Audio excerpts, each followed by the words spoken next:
안녕하세요. 김태훈의 현명한 투자자 방송 시작하겠습니다. 본 영상에서 다루는 내용은 투자 권유가 아니며 각 개인의 투자 판단에 대한 책임을 지지 않습니다. 별도의 SNS 채널 가입을 유도하거나 투자 권유 및 유료 리딩 서비스를 홍보하는 불법 사칭 계정에 유의하시기 바랍니다. 자, 오늘은 아모레퍼시픽에 대해서 좀 말씀을 드릴 건데요. 그 전에 이 중국이 거의 190조 원 규모의 이 경기 부양책을 발표했습니다. 근데 이 발표하는 자리에 중국 중앙은행의 인민은행 판공성 행장과 또 국가금융감독관리총국장 그리고 증권감독관리위원회 주석까지도 모두 참석을 해서 이 금융 관련 3대 수장이 모두 한 자리에 나와서 이러한 경기 부양책에 대해서 설명하는 자리는 중국 역사상에서도 처음 있는 일입니다. 그만큼 중국 정부가 이번 경기 부양책에 대해서 확고한 의지를 갖고 있다는 걸 시장에 표명해 준 것이고, 이렇게 3대 경제 수장들을 모두 한 자리에 모을 수 있는 힘은 바로 시진핑 중국 국가주석이 연 5% 안팎의 경제 성장률 목표 달성을 이번에 좀 달성을 위해서 노력을 하라 해서 이러한 요구를 한 것이 시장에 알려지면서, 그런 말이 있은 이후 10여일 만에 이러한 대규모 경기 부양책을 중국 정부가 들고 나온 겁니다. 중국 경제하고 우리나라는 이게 뗄래야 뗄 수 없는 그런 관계가 되고 있는데요. 지난 30여 년 동안 한중 국교 정상화 이후 중국은 우리 기업들의 세계 공장이 되어주었습니다. 이 말은 생산처가 되었다는 소리죠. 그러면서도 그 이후 지난 10여 년 사이에 지난 21세기 들어와서 22년 사이에 중국은 중산층이 자라나면서 우리 한국 기업들이 중국에서 생산을 해서 해외로 수출하던 것들을 내수로 소비를 할 수 있는 그런 중산층이 성장하기 시작했습니다. 그러면서 중국 시장은 우리나라로서는 제2의 내수 시장과 같은 역할을 하는 것이죠. 그도 그런 게 우리 기업들이 갖고 있는 생산 이 능력, 생산 캐파를 기준으로 봤을 때 우리는 내수 시장이 일할 정도밖에 되지 않습니다. 그만큼 우리나라 기업들의 생산력이 대단한 수준에 달하는데요.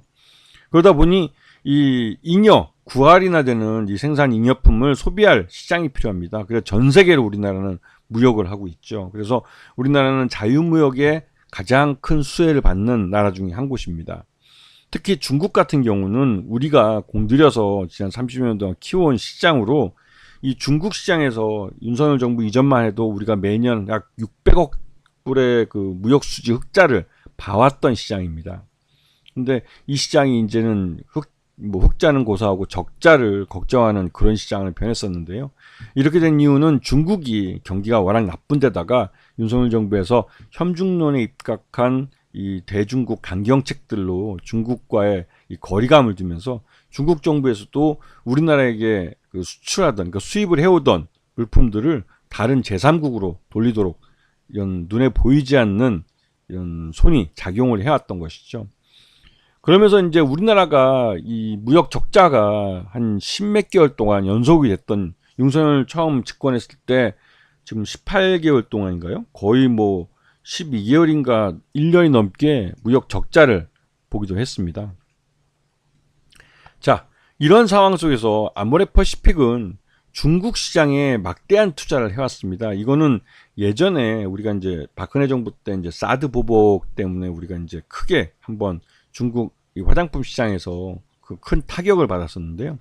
그 직전만 해도 우리가 중국의 화장품 시장을 빠르게 시장 점유율을 늘려가면서 중국인들에게 좀 값싸고 질 좋은 화장품이라는 인식을 심어줬었죠. 그러다가 이 박근혜 정부 때 미국산 무기 이제 사드를 갑자기 배치하면서 중국인들이 이런 애국 소비 성향이 커지면서 우리 한국 화장품들이 중국 화장품 시장에서 많이 축소되었습니다. 그 시장 점유율이 위축이 됐고, 우리가 우리가 빼앗긴 그 시장을 고스란히 일본 화장품 업체들이 차지를 했죠. 그러면서 이 지난 그 몇 년 동안 이러한 것들을 이제 회복하기 위해서 노력을 해왔었는데, 박근혜 정부 이후 문재인 정부 들어와서 중국에 대해서 완화책과 여러 가지 유화책을 펼치면서 그 다시 한번 중국 시장을 우리의 제2의 소비 시장으로 만들기 위한 노력들을 벌였고, 이 아모레퍼시픽 또한 중국 시장에다 막대한 투자를 해놨습니다. 그런데 중요한 건 중국 경기도 나쁜 데다가 이 한중 관계가 나쁜 나쁜 지금 윤석열 정부가 들어서면서 이 아모레퍼시픽 같은 경우는 그동안 중국 시장에 투자해 놓은 것들이 고스란히 비용으로 돌아온 것이죠. 그러다 보니 이번 2분기도 중국 쇼크 때문에 실적이 굉장히 안 좋았습니다. 그래서 이런 것 때문에도 지금 실적이 안 좋은 것 때문에 이 2분기 때 주가가 아주 급락을 하기도 했는데요. 그 이후로 이런 중국 쪽에서 이런 그 경기 부양책이 나올 거라는 소문이 돌면서 차츰 조금씩이나마 이 주가를 회복해 왔습니다. 그래서 2분기 영업이익 같은 경우는 그 국산하고 국내와 해외 사업을 봤을 때 해외 사업, 특히 미국 쪽이나 이런 그 중국을 제외한 쪽에서 많이 성장을 했고, 중국 쪽은 여전히 부진한 상태를 유지하고 있죠. 그리고 아모레퍼시픽은 코스RX라는 회사를 인수하는데 거의 한 1조 원, 9,300억 원 정도를 투자를 했습니다.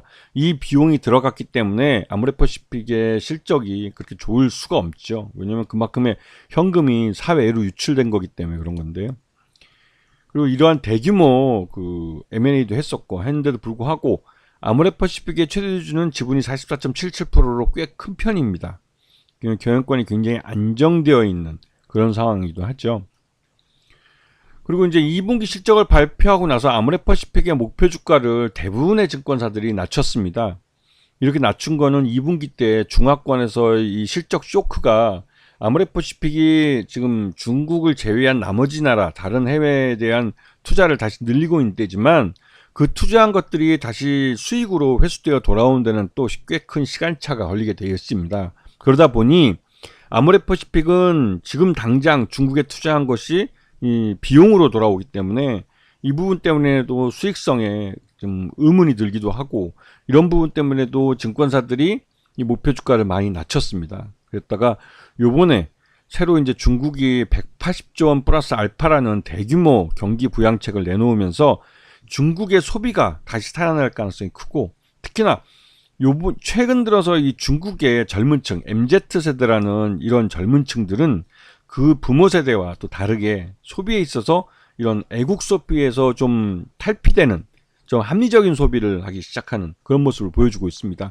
특히나 이 중국에서 유튜브가 지금 안 되지만 그래도 어둠의 경륜을 통해서 한국의 K 컨텐츠들을 접하고 있고, 특히나 이런 K 컨텐츠를 접하는 이 오피니언 리더들이라고 할 수가 있는데요. 이들이 알게 모르게 한국으로 여행을 많이 오면서 한국 상품들을 사가고, 그러면서 그런 보따리상 같이 그 중국 소비 시장에 한국 제품의 우수성이 입소문을 통해서 퍼지고 있습니다. 특히나 이 K 컨텐츠를 어둠의 경로를 통해서 접한 중국 그 젊은 층들이 한국산 제품을 적극적으로 소비하는 소비층이 되고, 이들이 고스란히 나이가 들어가면서 점점 아모레퍼시픽에 그동안에 그 투자했던 것들이 회수할 수 있는 그런 기회를 갖게 해주는 것이죠.